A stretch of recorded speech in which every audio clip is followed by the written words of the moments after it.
Shalom Bapak Ibu, bagaimana kabar Anda hari ini?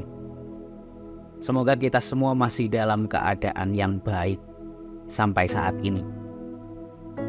Bacaan Injil yang akan menjadi permenungan kita hari ini akan diambil dari Injil Matius pasal 12 ayat 38 sampai 42. Diceritakan di sana Bapak Ibu, suatu ketika para ahli Taurat dan orang-orang Farisi meminta tanda dari Tuhan Yesus.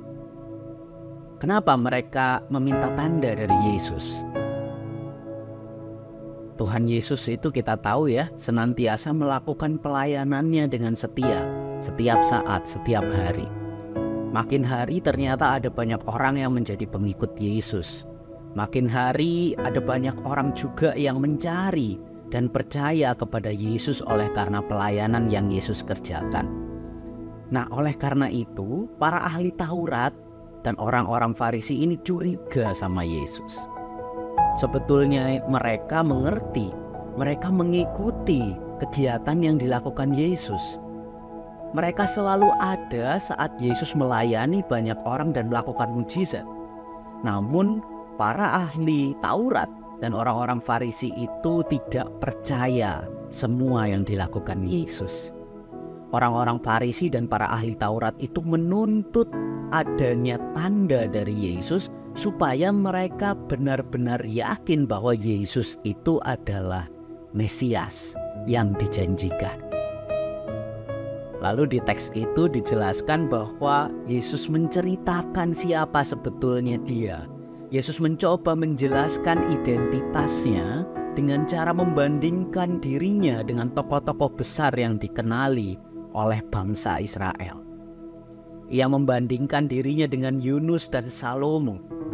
Ia mengatakan bahwa dirinya itu jauh lebih agung, jauh lebih dari Yunus dan Salomo. Secara gamblang Yesus mau mengatakan bahwa kehadiran Yunus dan Salomo waktu itu membuat bangsa Israel menyadari kehadiran Allah dan kemudian bertobat. Nah, saat ini dalam konteks itu Yesus justru lebih agung dan besar dari mereka berdua, dari Salomo dan Yunus. Yang seharusnya ketika orang-orang Farisi saat itu dan para ahli Taurat melihat pelayanan Yesus, mereka mestinya menyadari bahwa Yesuslah Sang Mesias itu. Namun bagaimana respons para ahli Taurat dan orang-orang Farisi saat itu? Mereka mengetahui segala sesuatu yang dilakukan Yesus, namun nyatanya mereka masih saja mengeraskan hati. Sampai pada akhirnya kita tahu mereka tidak mempercayai Yesus dan segala karya Yesus yang agung itu.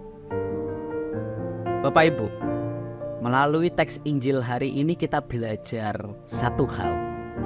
Untuk mempercayai Yesus itu ternyata bukan melulu tentang melihat bukti dan segala mujizat yang Yesus lakukan. Bukti dan mujizat seringkali hanya membuat kita terpesona di awal saja. Lantas kita akan lupa di kemudian hari dan tetap menjadi orang yang sama. Dan begitulah orang-orang Farisi dan para ahli Taurat itu. Mereka tetap menjadi orang yang sama meskipun mereka ada di sekitar Yesus, meskipun mereka melihat Yesus berkarya. Mempercayai Yesus bukanlah tentang pengalaman mata jasmani kita, Bapak Ibu.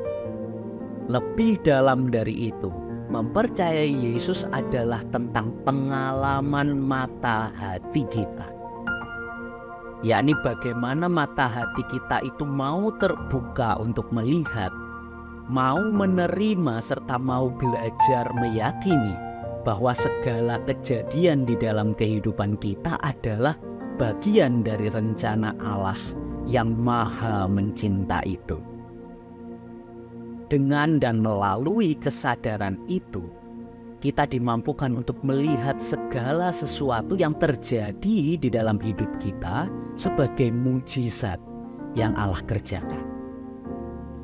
Dengan begitu kita tidak akan lagi menjadi seperti orang-orang Farisi dan para ahli Taurat itu yang selalu menuntut bukti bukti yang selalu menuntut mujizat dari Tuhan.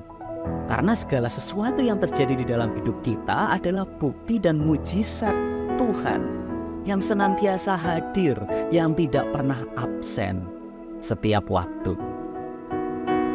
Mari Bapak Ibu, pada kesempatan ini kita ambil waktu sejenak untuk menutup mata jasmani kita dan membuka lebar-lebar mata hati kita. Lihatlah kembali ke belakang. Lihatlah segala kejadian hidup kita dari awal hingga hari ini. Syukurilah seluruh kejadian itu satu persatu. Karena segala kejadian kita adalah karya Allah yang dahsyat dan ajaib di dalam kehidupan kita masing-masing. Sadarilah dan syukurilah. Bukalah mata hati kita. Amin.